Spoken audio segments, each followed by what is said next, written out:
E aí, pessoal, tudo bem? Ao fim do vídeo passado, nós tínhamos uma estrela madura e maciça, ou seja, uma estrela que começava a formar um núcleo de ferro. E este núcleo estava sob a ação de uma pressão interior muito grande, ou seja, uma pressão muito grande aqui, pois ao formar elementos cada vez mais pesados aqui no núcleo, ele vai ficando mais denso, sendo que cada vez mais elementos vão se fundindo nele, e aí ele vai ficando mais massivo. E aí ele vai se comprimindo. E aí ele para de se fundir, ou seja, ele não é mais exotérmico. Na verdade, se o ferro fosse fundido, ele nem seria um processo exotérmico, ele iria precisar de mais energia. Não seria nem algo que ajudaria a prevenir o aperto, ou seja, ajudar a prevenir o aumento da densidade do núcleo. Então, nós temos o ferro aqui, que fica cada vez mais massivo, muito mais massivo e mais denso. E, em algum ponto no qual for atingida uma massa bem alta, a única coisa que estará impedindo que haja um colapso total é o que chamamos de pressão degenerativa eletrônica. Deixa eu escrever isso aqui. Pressão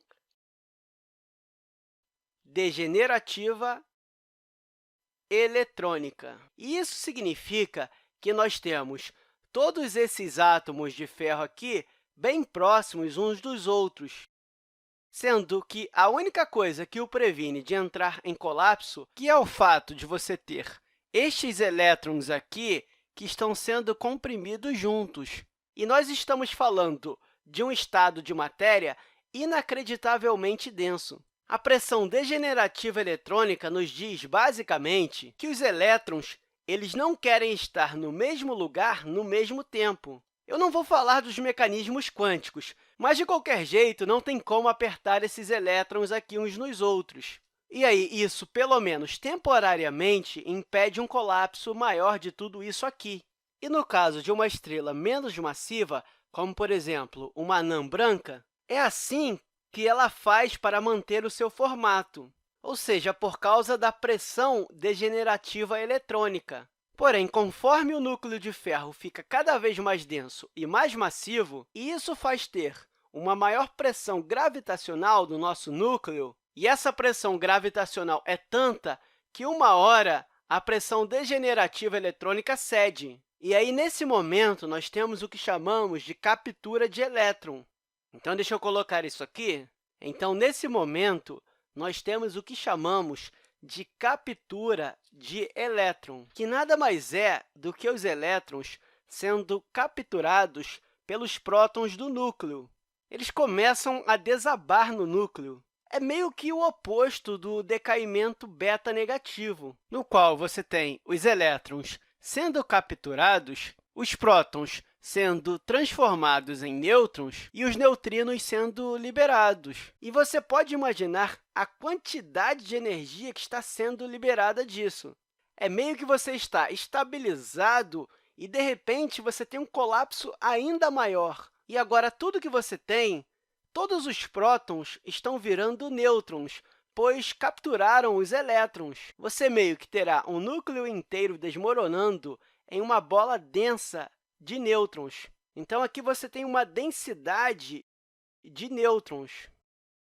Você pode meio que ver eles como um átomo muito massivo, porque é simplesmente uma bola densa de nêutrons. E, ao mesmo tempo, quando o colapso ocorre, você tem uma quantidade de energia enorme sendo liberada. E aí nós temos os neutrinos, ou seja, os elétrons são capturados pelos prótons, que se transformam em nêutrons nessa bola densa aqui de nêutrons, e, nesse processo, os neutrinos são liberados. Eu não vou entrar muito em detalhes disso, mas essa energia enorme, essa quantidade enorme de energia, isso não é muito bem entendido. E, ao mesmo tempo que o núcleo de ferro passa por isso aqui, ele para graças à pressão degenerativa eletrônica. Então, ele para até que ele cesse devido à massividade, e, com isso, ele se desmonta nessa bola de nêutrons. Mas, quando isso acontece, toda a energia não se sabe como, pois tem muita energia, porque essa estrela é massiva, então temos muita massa nessa área, é tanta energia que ela faz com que o resto da estrela exploda para fora. É uma explosão inacreditavelmente brilhante e energética. E essa explosão é chamada de supernova. Deixa eu colocar isso aqui, então. Isso aqui é o que chamamos de supernova. E a palavra nova vem do latim, que significa nova, né?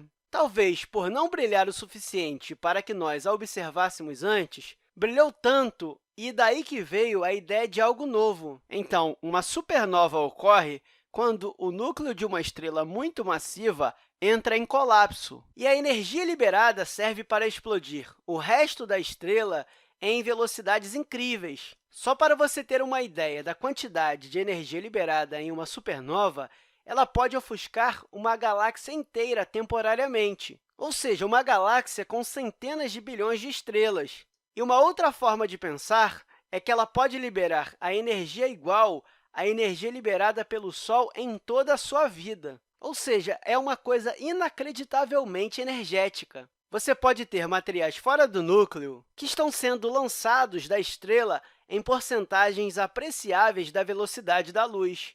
Nós estamos falando de algo sendo lançado a 10% da velocidade da luz. Então, 10% da velocidade da luz. Mais ou menos 30.000 quilômetros por segundo. Isso é como viajar toda a Terra em um segundo. Ou seja, são coisas inacreditavelmente energéticas. Então, por exemplo, se a estrela original tiver entre 9 e 20 vezes a massa do Sol, haverá uma supernova. E aí, o núcleo ele vira uma estrela de nêutrons. Então, estrela de nêutrons, que você pode imaginar como sendo uma bola densa de nêutrons. Só para te dar uma ideia, será algo entre 2 vezes a massa do Sol, algo entre 1,5 e 3 vezes a massa do Sol. Então, isso daqui está entre 1,5 e 3 vezes a massa do Sol, e um volume que tem um diâmetro da ordem de dezenas de quilômetros. É quase que um diâmetro de uma cidade, é inacreditavelmente denso. Então, deixa eu colocar aqui que isso tem um diâmetro de uma cidade.